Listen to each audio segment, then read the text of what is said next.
This is Gene Krebs. Hi there. Oh. Whoop. Whoosh.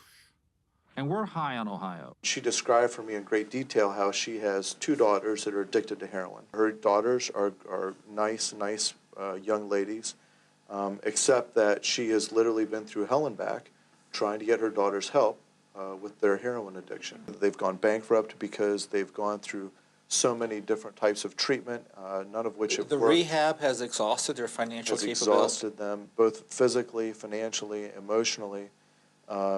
And at the end of the conversation, she said, "Representative Sprague, you have to do something about this." And I kind of probably said something like, yes, I'll look into it. She said, no. She said, you have to do something about this. Not just for my family, but for the other families in Hardin County that are struggling with this.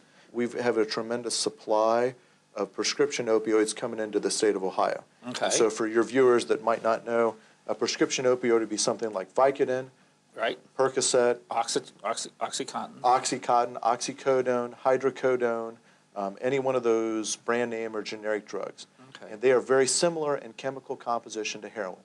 Okay. They are an opioid. This addiction takes place very quickly, in a matter of 4 to 6 weeks in some cases.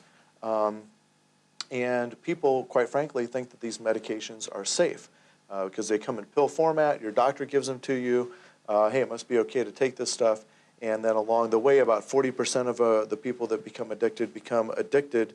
It's just like you or me. We go in with a valid medical condition, and we end up abusing the medication or have a problem with it. That's about 40%. The other 60% are what we think of as more recreational drug users. Last year, we had 822 million doses of opiates prescribed for 11.5 men, women, and children in the state.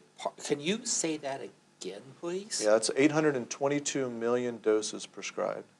For a population of 11.5 million. Right. How many people do we have taking this, do you think? 20,000, 30,000, 50,000, Oh, no. 100,000? Oh, no, millions.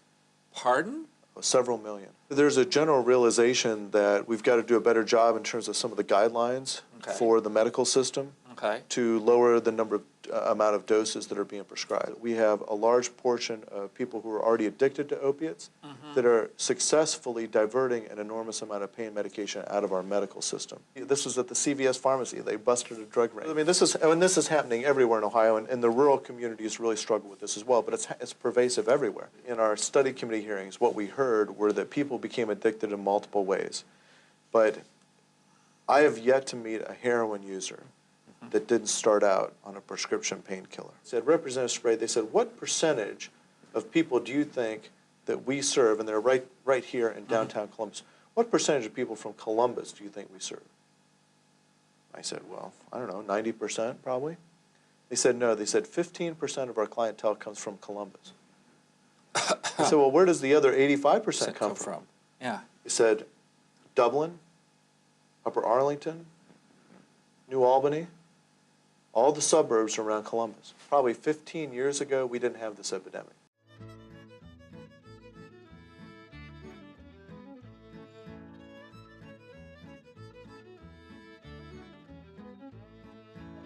For more about the Center for Community Solutions or their publications, please visit www.communitysolutions.com.